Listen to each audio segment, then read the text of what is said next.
class, let's delve into chapter 2.1, Algebraic and Graphical Solutions of Linear Equations.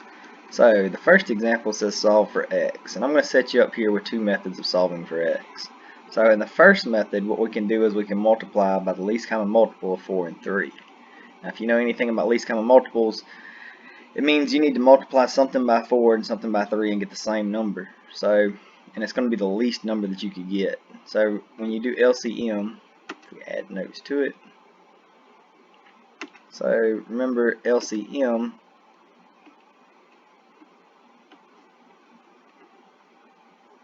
alright, that means that if I look at 4 times 1, it gives me 4. If I look at 4 times 2, it gives me 8. 4 times 3 gives me 12. If I look at the multiples of 3, 3 times 1 is 3.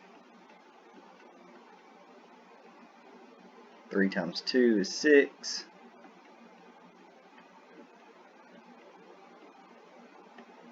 3 times 3 is 12. Or sorry, 3 times 3 is 9. 3 times 4 is 12.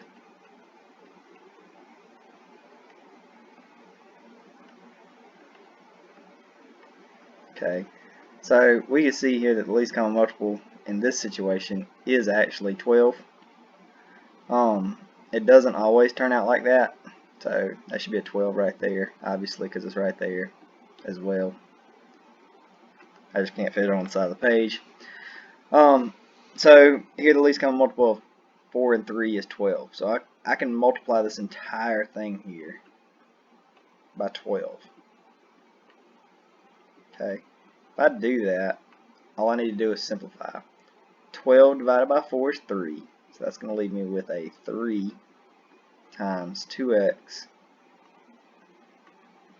minus 3 equals, now I need to distribute that 12. Already distributed it to the first part. I need to distribute it to this second part and this third part. Now 12 divided by 3 is 4, so we're left with 4x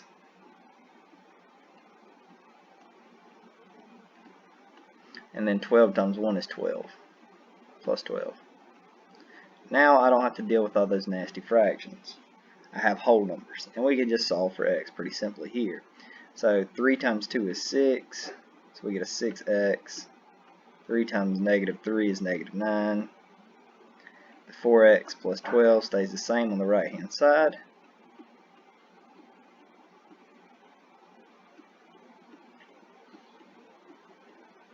Now what I'm going to do is I'm going to subtract 4x.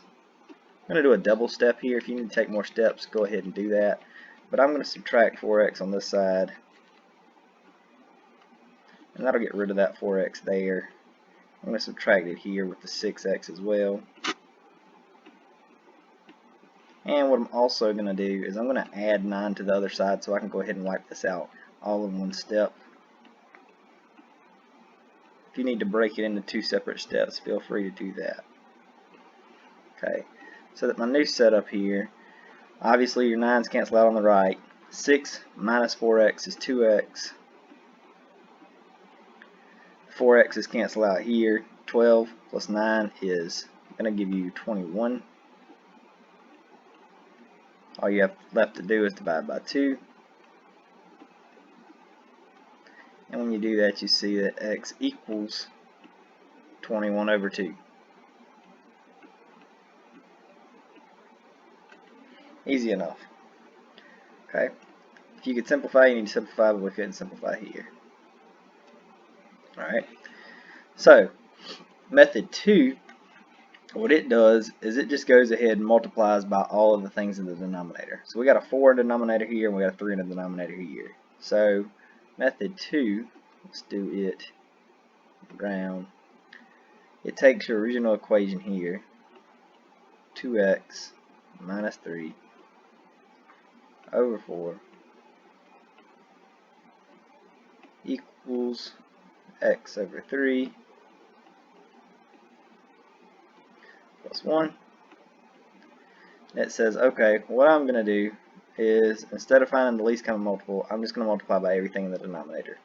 Okay, so that means I'm going to start out by multiplying by 4. Okay, I'm going to multiply by 4, which means the 4 here cancels out, so that I'm left with 2x minus 3.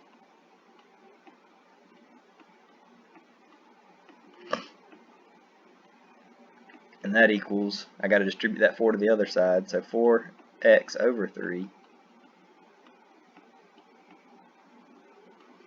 And then 4 times 1 is 4, so plus 4. Now what I'm going to do is I'm going to multiply this by the remaining denominator, which is a 3. Okay, so that what happens is I get 3 times 2x is 6x. 3 times negative 3 is negative 9. This 3 cancels this 3 out, so I'm left with 4x. And 4 times 3 is 12. And if you notice, that is exactly what we have right here. So it gives you the same thing. So your answer winds up being the same thing. Winds up being 21 over 2. If you want to take the steps to solve it again, feel free to do that. Alright, so in this next example here, it says solve for y. And I've got y over 5 minus a half times y over 2 equals 7 over 20. Now, I could multiply this whole thing by 5, multiply it again by 2, and then multiply it again by 20 if I needed to. Let's not do that. Let's do the least common multiple method. So the least common multiple between 5, 2, and 20, hope you can see, is 20.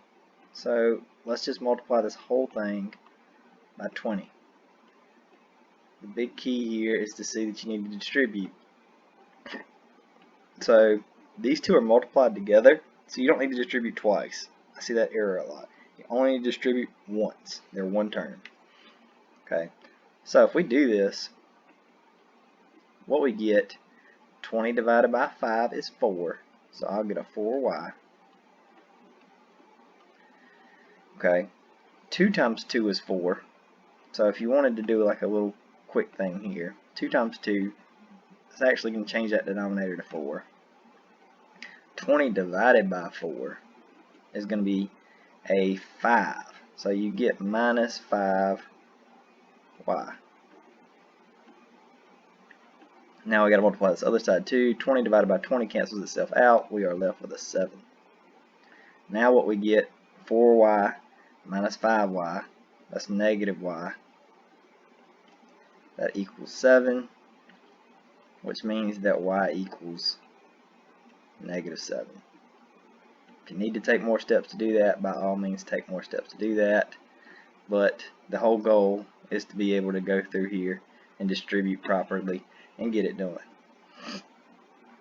Now in example 2 it says solve for x if y equals 0.72. Okay, so what we have here is y equals 1.312x minus 2.56. Okay, now if I plug this 0.72 in, so if I plug it in, I get something that looks like 0.72 equals 1.312 x minus 2.56. Now you can solve that straight out with decimals. You can use your TI to help you with that if you wanted to. The method that I'm going to show you to solve this by hand, hopefully without as much use of the calculator, is that what we're going to do, the most decimals we have is 3. So here we have 3 decimals. So it goes 1.312. So there's 3 spaces behind that decimal. So that what I want to do is I want to move this decimal here back 3 places. And if I do that, I have to do it to all my terms. So 1, 2, 3. That's going to add a little extra 0 here. And 1, 2, 3. It's going to add another 0 here. So that what my new equation looks like, it looks like 720 equals 1,312x minus 2,560.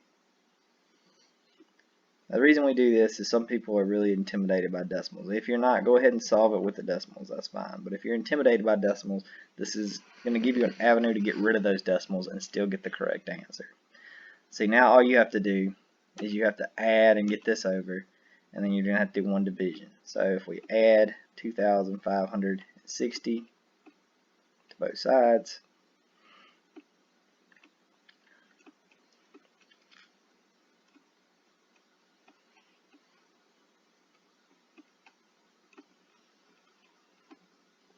okay, then we get, let me put it in a color that won't mesh. We get 1,312x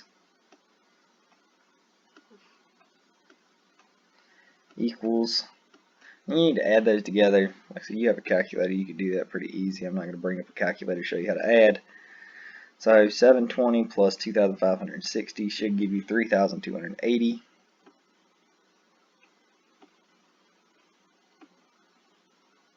Okay. And then obviously we have to make that division on both sides so that we can actually solve for our x.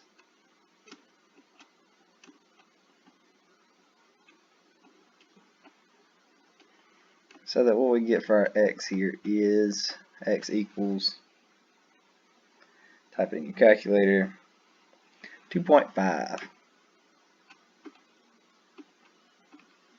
Easy enough. So that will be your answer for that one, and that's a method of solving.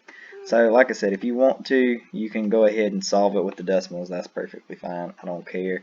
But if you're afraid of decimals, this maybe will give you an avenue to solve this without having to use decimals. Alright. 3 says, it's hard for some people to pay off credit card debt in a reasonable period of time because of high interest rates.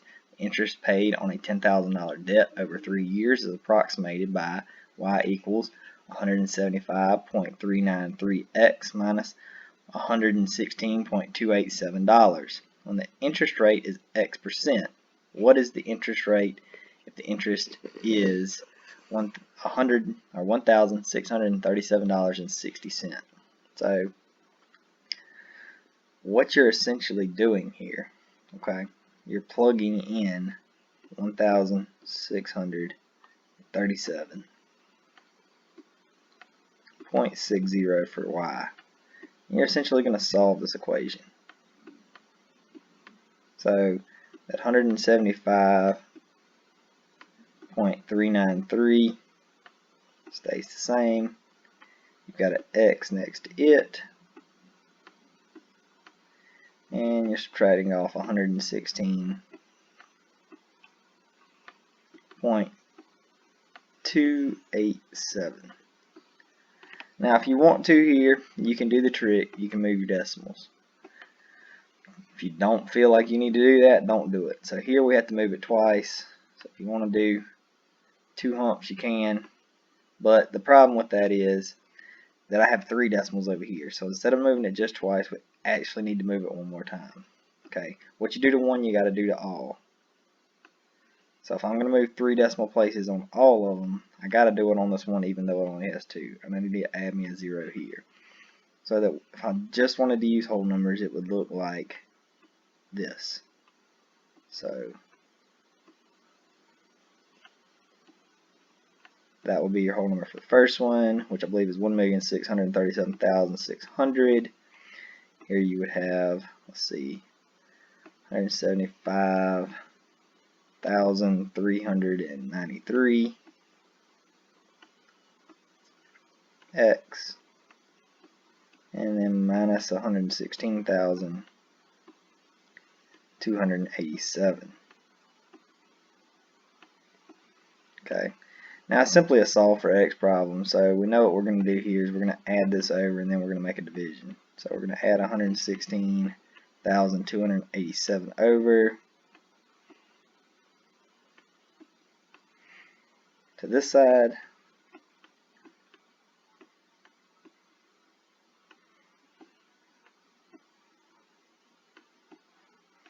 So that what we wind up with, let me type it in my calculator real quick. 6,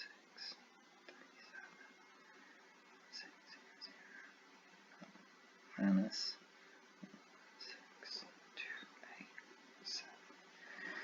So what we get here is 1,521,313, and that equals that 175,393 x.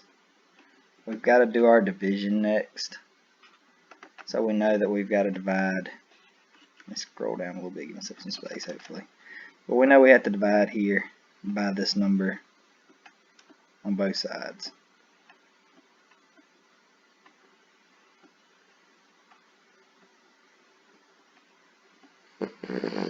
And you'll divide by it on this side as well.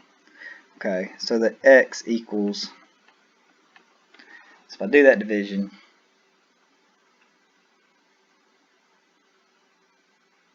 x winds up being 8.67%. Okay, now check me on that one. Make sure you agree with me. If you don't, let me know. So, like I said, if you feel like it's much easier just to go through here and not move the decimals, by all means, solve it that way. I'm just trying to show you another avenue that if decimals make you real nervous, that you can use to solve. Alright, number 4 says, for a period of time, a man is very successful speculating on the internet stock, with its value growing to $100,000. However, the stock drops rapidly until its value has been reduced by 40%. What percent increase will have to occur before the value returns to $100,000?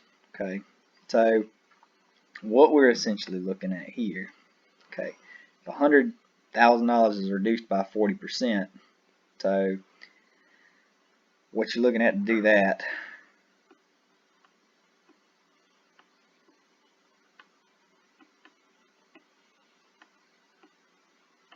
is you're looking at your original $100,000. It loses 40% of its value.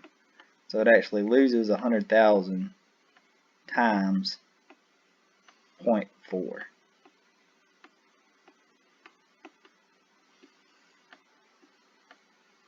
Okay, or 0.40 if you'd rather write it that way. So if you calculate that out, what you get that it's now only worth 60,000. Okay.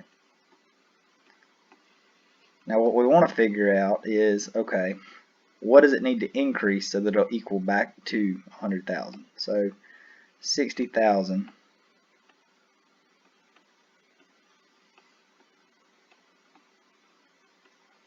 times what? Okay, so there's two ways to do this. If you're not an economics person, maybe this doesn't make as much sense to you this way. But if I want to keep the same format, then I can keep it just like this. I can say, okay, plus 60,000 times what?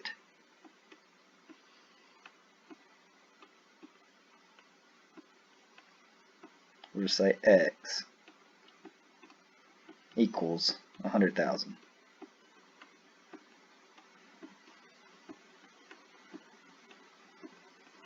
Okay, then we could just solve for x. Obviously 60,000, if we subtract it off, minus 100,000 is going to be 40,000.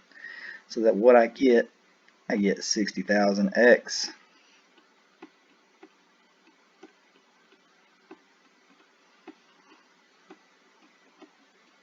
equals 40,000.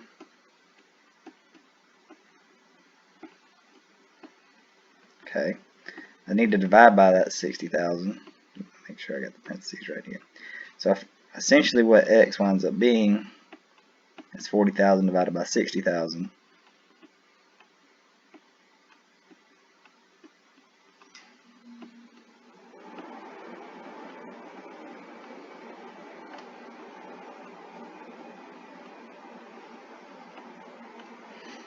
Okay, now what you need to do is divide those two, and if you do, what you see is that x equals, and if you want to put it in a percent, it'll be x equals 66.67%.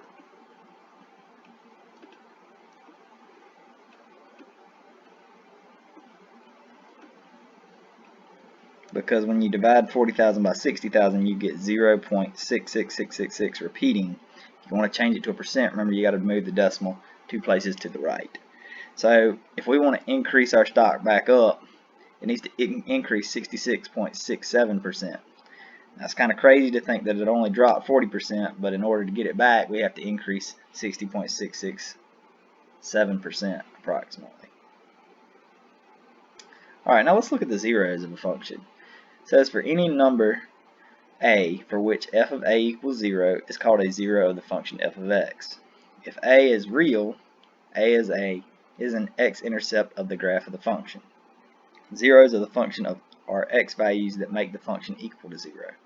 So if I ask for any of the following: the x-intercepts of the graph of y equals f of x, the real zeros of the function of f, the real solutions to the equation f of x equals 0, all I'm asking for are the real zeros of the function, or the zeros of the function. So, for example, for the function f of x equals 13x minus 39, a says find f of 3. So let's find f of 3. It means I just plug 3 into my function. So that's going to be 13 times 3 minus 39. 13 times 3 is 39, so we wind up with 39 minus 39. 39 minus 39 is just 0. So what we see is f of 3 equals 0, which lines up with one of the definitions. The real solutions to the equation f of x equals 0. So 3 is a 0 of f of x. So when b asked to find the 0 of f of x equals 13x minus 39, technically what you're supposed to do is set that equal to 0 and solve for your x. When you do that, you add 39 to the other side, you get 39 equals 13x. And you see that if you divide by 13, you get that x equals 3. So that x equals 3 is your real 0 here. And that is a terrible looking 3. Okay. So x equals 3 is your 0. Okay. C says the x-intercept of the graph of y equals 13x minus 39. Okay, it's honestly the same thing. To find the x-intercept, you set y equal to 0. If I set y equal to 0, then 0 equals 13x minus 39. Okay, 13x minus 39, if we solve that out just like we did above, we see that x equals 3. So that's asking the exact same question. D says the solution to the equation 13x minus 39 equals 0. Well, we've already found that that's x equals 3. So all of those are essentially pointing to and kind of asking the same thing. So we basically get the same answer with all of them. Okay, the first one's a little different. A, because the answer to A is technically f of 3 equals 0, but essentially in finding that f of 3 equals 0, you have found that 3 is a 0 of the function. So if we move on, there are two graphical methods that can be utilized to find zeros of an equation. Method 1, we're going to rewrite the equation to be solved with 0 and nothing else on one side of the equation. You can enter the non-zero side of the equation found in the previous step into y equals, graph the equation, find the x-intercept by using the second calc 0 method or command. Method 2 says you can enter the left side of the equation as y1 and the right side of the equation as y2. You can graph both of these equations in the window that shows their point of intersection. Find the point of intersection with the intersect command using the second calc button. The x value found will be the zeros of the function.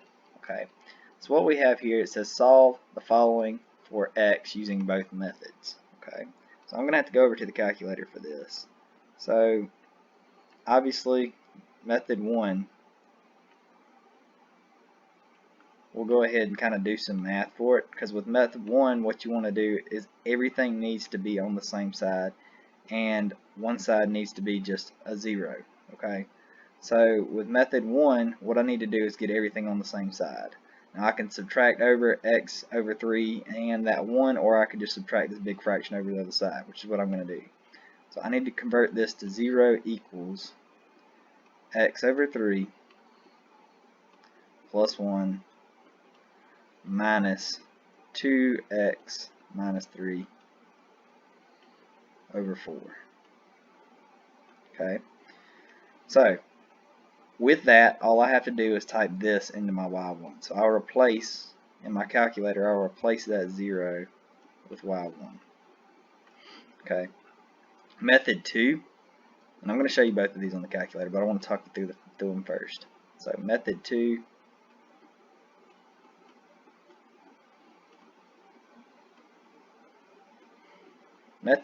what I'm going to say is, okay, even more simple than that, I'm just going to say that y1 equals 2x minus 3 over 4,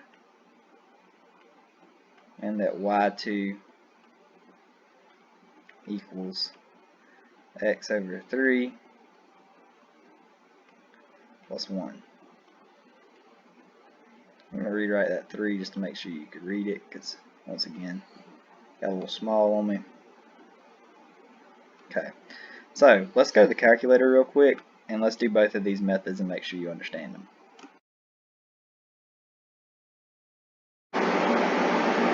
Alright, so we're over here at the calculator. We're going to hit y equals. I'm going to go ahead and clear out this. Now what I need to do is method 1, we had x over 3.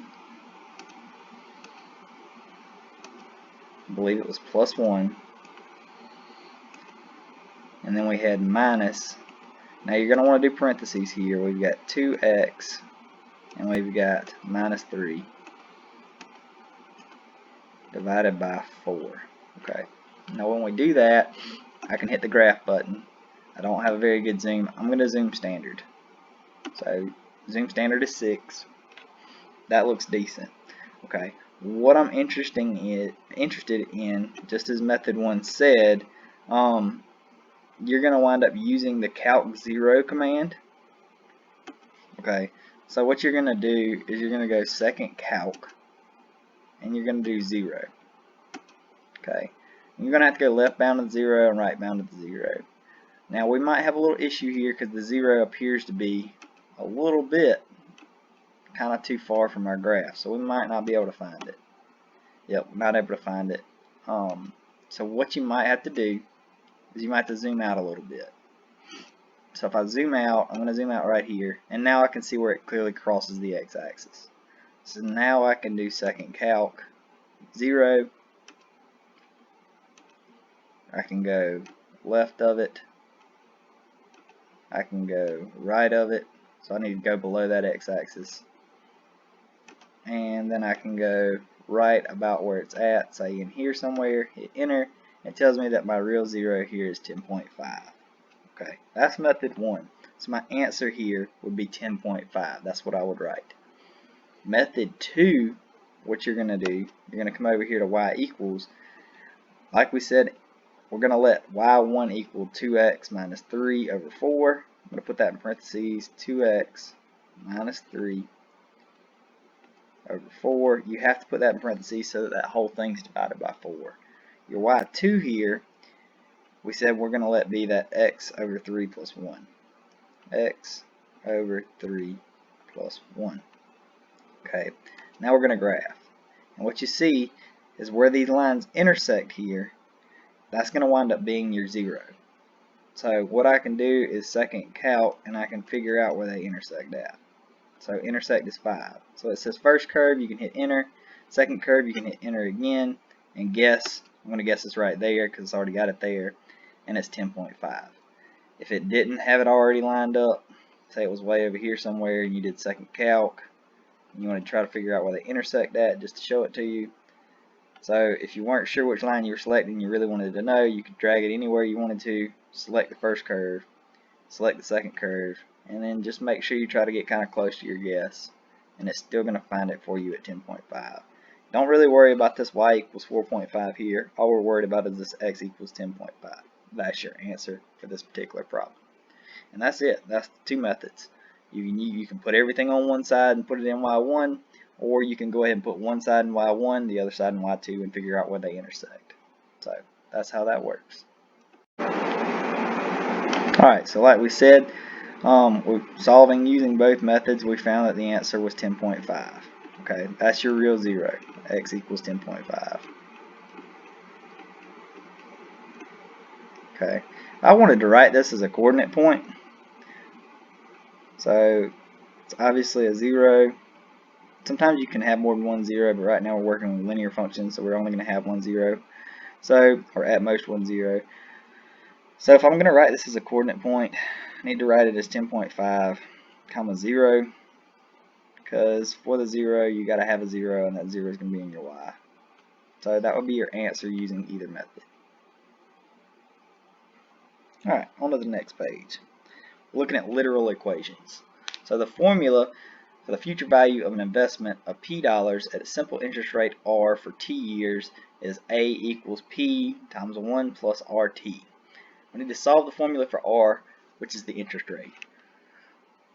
Alright, so I just want to make sure you can kind of go through the methods of solving and get any of these individual letters or variables by themselves. Okay, so what we're going to do here, I'm going to distribute this P. So A equals, I'm going to distribute the P to the 1, so A equals P plus, now I've got that P times that RT, so it'll be PRT. Easy enough.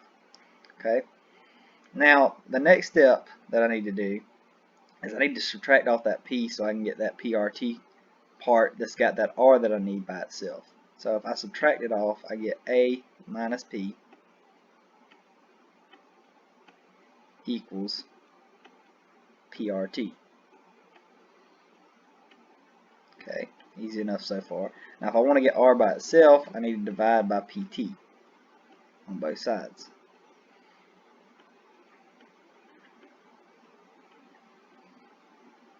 Okay, so that my answer looks like R equals A minus P over PT. Easy enough.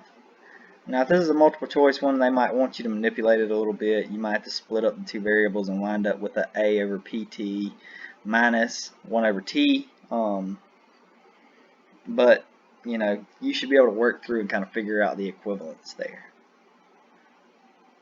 So let's look at the next one.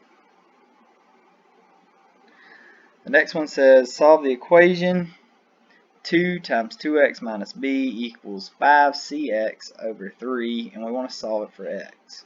Okay, so what I can do here, I can go ahead, I can multiply, make it really simple, just go ahead and multiply by the reciprocal that's in front of x.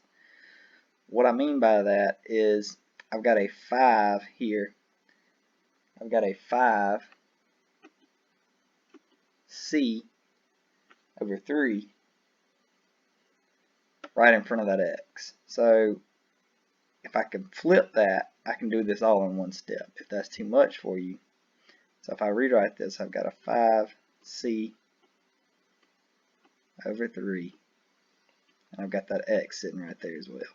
Okay, so if I wanted to get the x by itself, all I'd need to do is multiply by the reciprocal. Now the reciprocal of that is going to be 3 over 5c. And that's going to cancel that 5c out. It's going to cancel that 3 out. And I'd also have to multiply by that 3 over 5c on this side. Okay. So that what I get is 3 times 2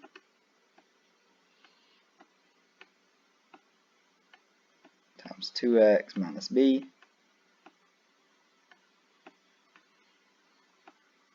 all over 5c, and that equals x.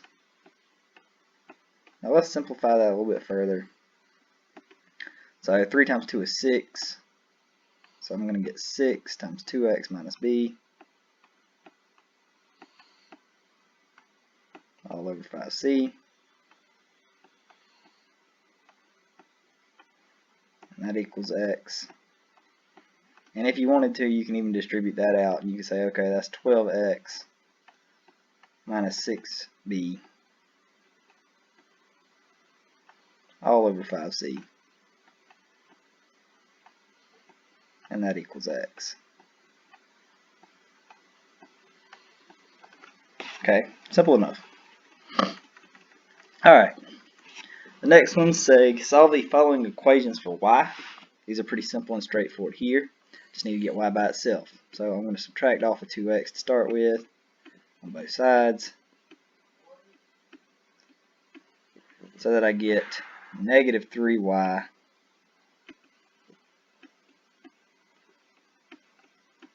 equals 12 minus 2x. Okay, then I need to divide by that negative 3.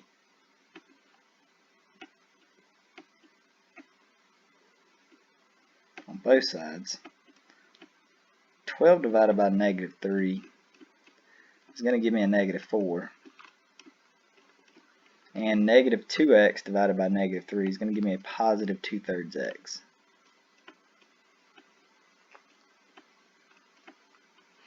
And the order of those can be switched. That's fine if you'd rather write it that way. Now, the next one, we got x squared equals 4y, or x squared plus 4y equals 4. So if I want to get my y by itself, I need to subtract off x squared on both sides.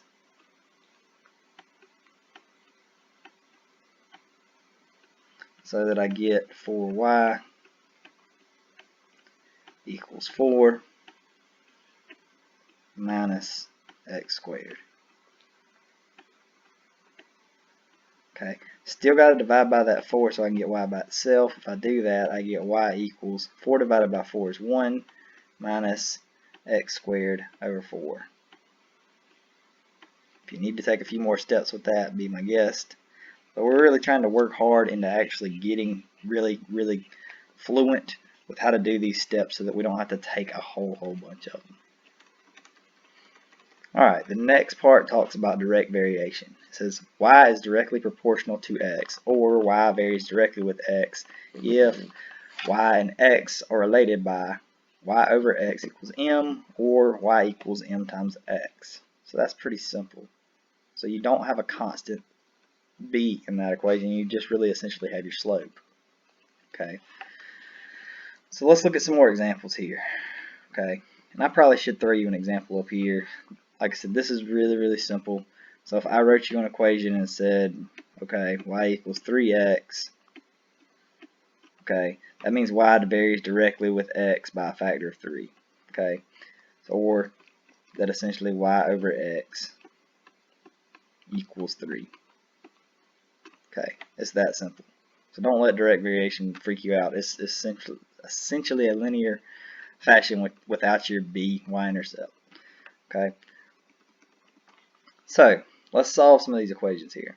So we've got 5x minus 14 equals 23 plus 7x. We need to get the x's together. I'm going to go ahead and subtract by 5, x over here, over here.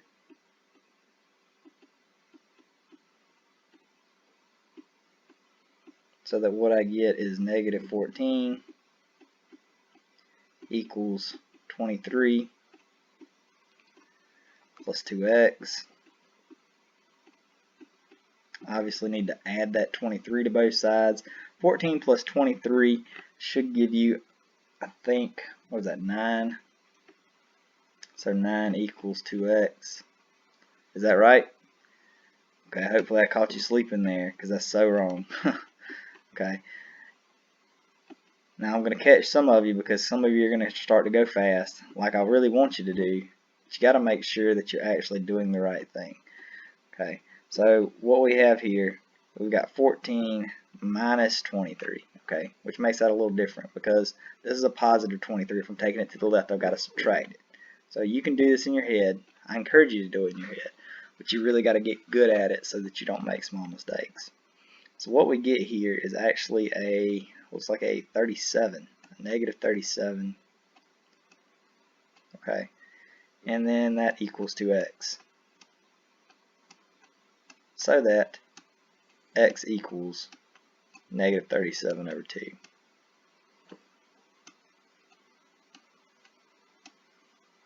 Okay, and that would be your answer for number 1. Now number 2, we can use some of our strategies for number 2. So here we've got a 6 in the denominator and a 4 in the denominator. So we can multiply the whole thing by 6 and then multiply the whole thing by 4, or we can multiply by the least common multiple. I'm going with the least common multiple. Least common multiple here, you can do your factors out on the side if you'd like, but the least common multiple between 6 and 4, I can see pretty clearly that it's 12, because 6 times 2 is 12, 4 times 3 is 12. I don't need to do 6 times 4, which is 24. That's a little too big. So I'm going to multiply this whole thing by 12 and get rid of these fractions. If I do that, x times 12 is 12x. Negative 5 over 6 times 12. 12 divided by that 6 is 2. 2 times 5 is negative 10. Okay, that's how I expect you to work those. 12 divided by 6 is 2. 2 times that 5 is negative 10. Okay, now I've got 3x times 12, so 3 times 12 is 36x. Okay, and then 12 divided by 4 is 3. So now I have my new equation and I don't have any fractions to deal with. Just need to get all my x's on one side and all my constants on the other and then do a division. So I'm going to subtract 12x is what I'm going to do on both sides. Okay, so 36x minus 12x is 24x. Alright, I'm also going to go ahead and do a double step here. If you need to take it and do 2, that's fine as well. I'm going to go ahead and subtract off this 3 as well. Okay, so that what I get is 10 minus 3 is negative 13. That equals, like we said, 36x minus 12x should give you 24x. Okay, so I need to divide here by 24 so that x equals negative 13 over 24.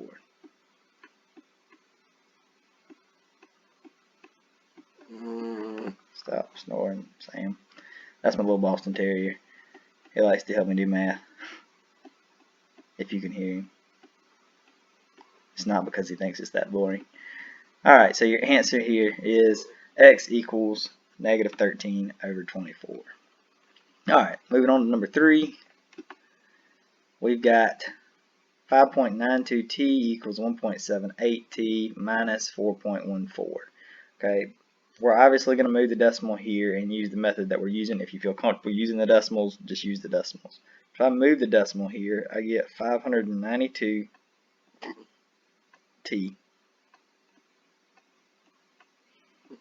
equals 178t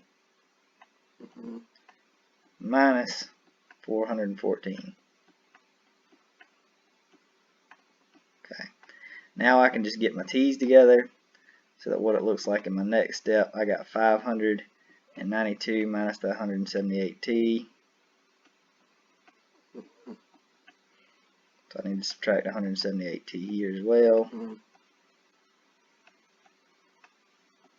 Okay, so 592 minus 178, you can pull your calculator out for that. So we get 414. Okay, so 414t equals negative 414. Now if I divide by 414, what I'm going to see is that t equals negative 1. Okay, if you need to take a few extra steps to do that, be my guest. But you can make that jump pretty quick. T equals negative 1. Alright, the next one's got a whole host of fractions in it. So I've got a 4, I've got a 5, I've got a 3 here. Okay, if I'm looking at this, I'm like, okay, I do least common multiple here. Alright, so 4 and 3 have a 12 in common, but that doesn't have anything in common with 5. Okay, so that doesn't work. If I do 4 and 5 have 20 in common, but that doesn't have a 3 in common, That doesn't work. So it can get kind of complicated when you have 3 like this.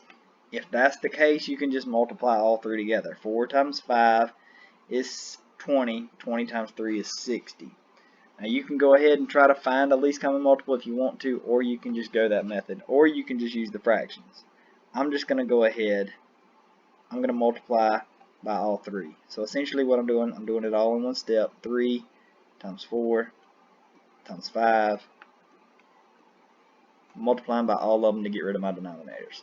Okay, so 3 times 4 times 5, that's the same thing, like I said, as multiplying by 60, which may in this case be the least common multiple. I hadn't checked it.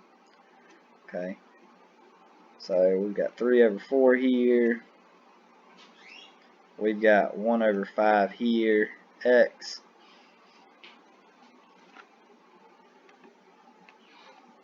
we've got minus 1/3 equals 4 over 5x. Okay, so what we're going to have to do here is we're going to have to multiply everything by 60. If we do that, 60 divided by 4 is going to give you a 15.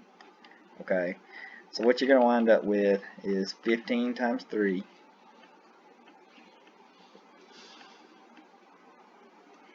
Okay, now if I multiply that 60 times a fifth, well, that's going to leave you with is 12. So I'm going to wind up with 12x. Okay, 60 divided by 3 is going to give you a 20, so minus 20. Okay, now I need to do 5 divided into 60 is going to wind up giving you 12, so I wind up with 12 times 4x. Okay, now we got to do a lot of simplification here. 3 times 15 is going to give you a 45. Let's change colors here real quick. So change colors. 3 times 15 I said was 45. Okay, plus 12x minus 20. 12 times 4 should give you a 48x.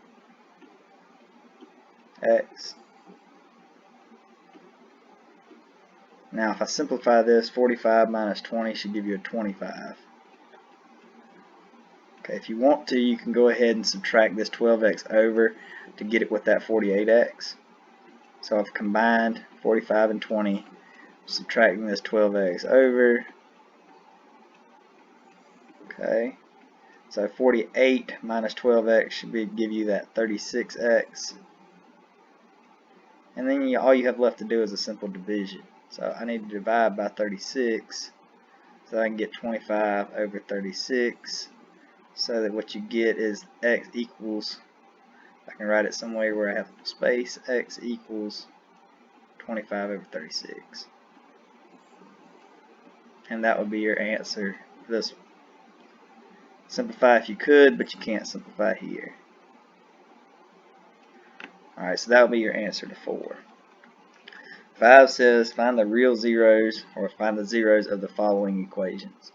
So these are pretty simple and straightforward. If you're finding zeros, all you got to do is set f of x equal to 0 and solve for x. So 0 equals 3 over 2x minus 6. Okay, if you do that, you're going to add 6 to the other side. You're going to get 6 equals 3 over 2x. You're going to multiply by the reciprocal. The reciprocal here is 2 over 3. On both sides. Okay, 6 times 2 is 12. 12 divided by 3 is 4. So you get x equals 4. Oops. Yeah, made that look ugly, didn't I? So x equals 4. That was a 3. Alright, so 6, you do the same thing. You're just going to set your f of x equal to 0, and you're going to solve for x to find your real zeros. So 0 equals 330 plus 40 x. You're going to subtract that 330 over. You're going to get negative 330. equals 40x. Okay, then you're going to divide by 40 so that x equals 330, negative 330 over 40.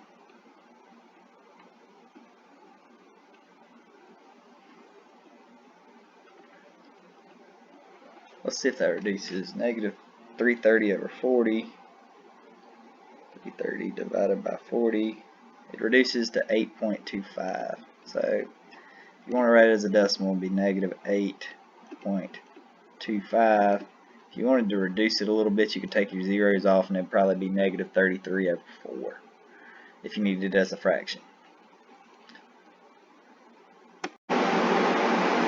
Alright, number 7 says solve the equation using graphical methods. So you have 3t over 4 minus 2 equals 5t minus 1 over 3 plus 2.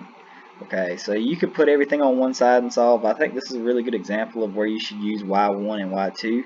So what I'm going to do is I'm going to let my y1 be the left hand side of the equation.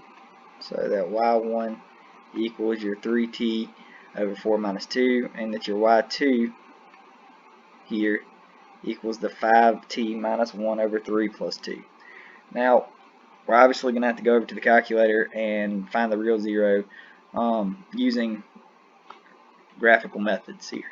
So we need to figure out what that t is going to be. So we're going to use x for t, and I'm going to go over here to the ti real quick and do that.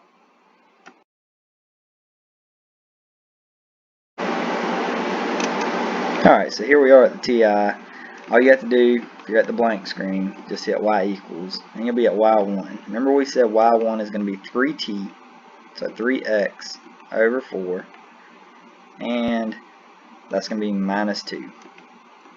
Then our y2 we said was going to be, I believe, 5x minus 1 over 3.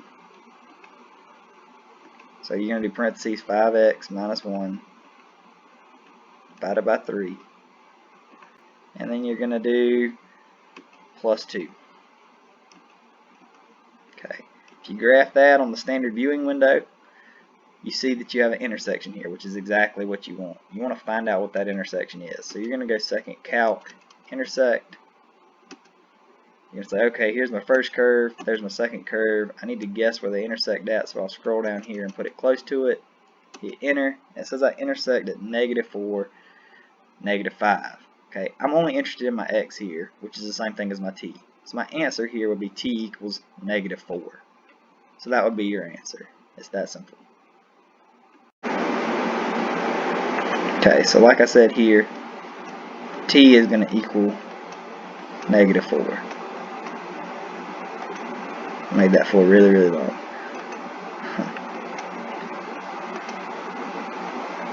Okay, 8 says solve. You got p over 2 plus a equals 5m minus 2n for n. So we want to get n by itself. So the first thing we're going to do is we're going to subtract off 5m. Okay, got to do that from both sides. So that what we get is p over 2 plus a minus 5m. And that equals your negative 2n. Now we got to get rid of that negative 2. So we're going to come over here, we're going to divide everything by negative 2. Okay, if we do that, what we see is n equals negative 2 times negative 2 is negative 4. So we get p over negative 4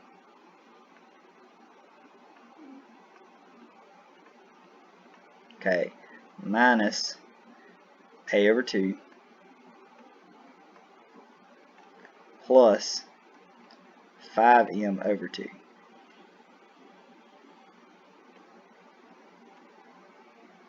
And it's that simple. Multiple choice, they might put it in a different format, so you might have to do a little additional solving. But that essentially solves you for n there. Now number 9 says solve for y. We've got x squared plus 2y equals 6. This one should be pretty straightforward. First thing we're going to do is obviously subtract that x squared from both sides. Okay, so that what we get here is 2y equals 6 minus x squared.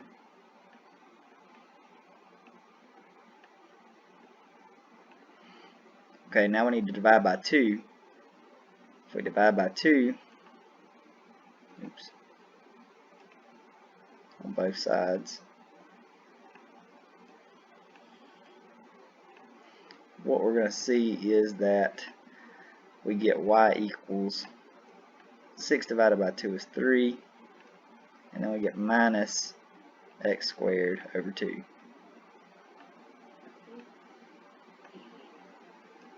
And it's that simple. Okay, I'm not proud of that 2 either, so let's try to make it look a little clean. It's hard for me to write these little exponents with my big pen. Okay, so that would be your answer. Y equals 3 minus x squared over 2. Now 10 says the number of cell phone subscribers in billions between 2014 and 2020 can be modeled by the function, and it gives you the function y equals 0.234x plus 6.856, where x is the number of years after 2010. In what year does this model indicate that there were 9.43 billion subscribers? Okay, so the number of subscribers is actually modeled by your y here. So I'm essentially going to plug in, okay, 9.43 for my y, and that's going to equal 0.234x plus 6.856. Okay, now we're essentially solving for x here, so I'm going to subtract off this piece, so minus 6.856. I'm going to work with the decimals here.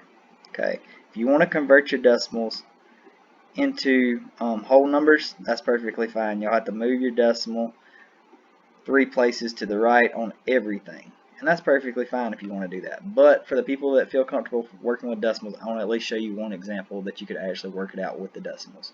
Okay, so you get 9.43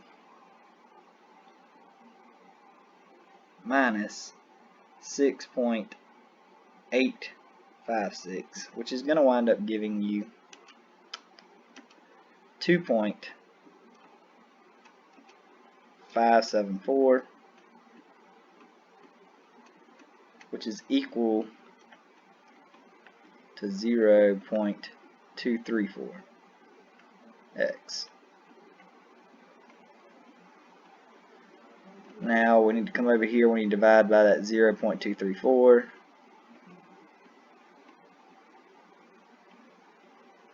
On both sides.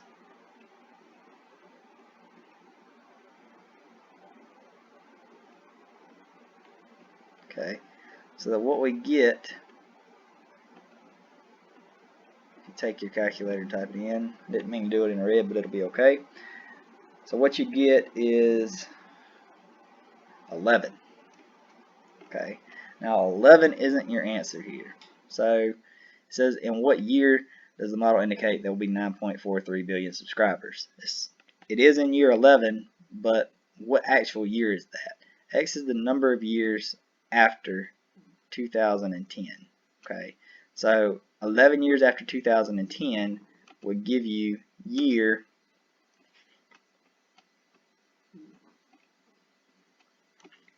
2021. And that's the answer that we would be looking for, is year 2021. If you gave 11, you'd get it wrong. You'd be looking for year 2021. Alright, now question number 11 says the total cost of a new automobile, including the 6% sales tax on the price of the automobile, is $29,998. How much of the total cost of this new automobile is sales tax? Okay, so you've got the price of the automobile, right? The price of your automobile here is X. Okay, then you're going to add on your sales tax, right? So that'll be plus 0.06x that equals 29,998. Okay. Now if you add x plus 0.06x, you get 1.06x. If you've ever messed with any financial stuff, this looks really similar to you probably. Because to add sales tax, you usually don't take two separate entities, you just multiply by 1 point whatever the sales tax is. 1.0 whatever the sales tax is. So essentially, in order to find x, all I've got to do is divide that 29,998 by 1.06. If I do that, what I wind up with, and you can do it on your calculator as well, is 28,300.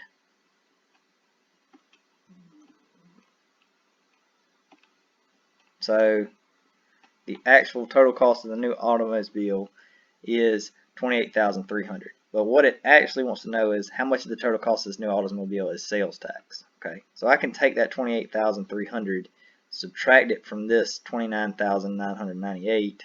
So 29,998. I could subtract those two, and that'll give me the sales tax. Okay, so my answer here that I'd be looking for, you can use your calculator solver if you want to. My answer here, my sales tax, is actually $1,698. So you buy a almost $30,000 vehicle, you'll be paying almost $1,700 in taxes on that vehicle if the taxes are 6%. Alright. Number 12 says the cost of land in Savannah is directly proportional to the size of the piece of land. If a 2,500 square foot piece of land costs $172,800, what is the cost of a piece of land that is 5,500 square feet? Okay, what that means is that if I've got a piece of land, now this is that direct proportion thing, okay? So if, doesn't matter which one you use as x as y, okay, but if I say that my x is 2,500, if I want it to be directly proportional, just like the equation we used before, that x needs to go on the bottom, my y would then be the 172,800. Okay, and then that equals your m essentially, right? Well, essentially what you're looking at is if it's directly proportional here, okay, if we solve this out, you divide those two. Let's figure out what that m is. So 172,800 divided by 2,500, what we get is that m equals 69.12. Okay, so y is your sales cost. Your sales cost is directly proportional to the amount of land you have by a factor of 69.12x. Okay, so if x here is 5,500 square feet, what we're looking at is that y equals 69.12 times that 5,500 square feet.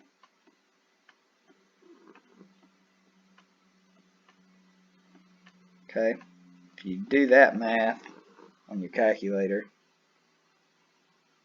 what you wind up with is that a piece of land that large would cost $380,160. So that's using that directly proportional piece that we briefly went over. That's how a problem for it would look. Okay, and that's it for chapter 2.1. So you should be able to complete chapter 2.1 homework now. Hopefully you've already completed your chapter 1 quiz. If you have any questions, let me know. I'm always available to answer as best I can. We can set up online office hours if we need to do it face-to-face online. Other than that, hopefully this all made sense to you. If anything didn't, or you find anything that you're struggling with, please reach out to me as soon as possible so we can get it resolved. Other than that, I really appreciate you watching, and I'll see you next time for chapter 2.2.